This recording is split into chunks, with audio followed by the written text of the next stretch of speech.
दौलत एक ऐसी तितली है जिसे पकड़ते पकड़ते आदमी अपनों से दूर निकल जाता है।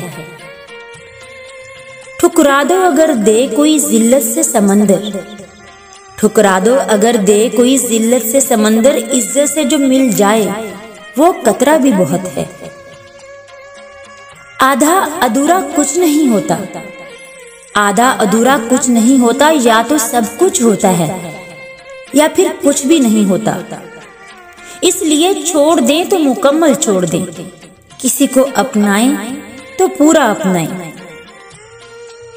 कभी कभी हालात के चाबुक और वक्त का हथौड़ा हमारी जात को इतनी तकलीफ नहीं देते जितना के बेतहाशा चाहने वालों के अल्फाज और रवैया। आसानियां तकसीम न की जाएं, आसानियां तकसीम न की जाएं तो मुश्किलें जमा होती हैं।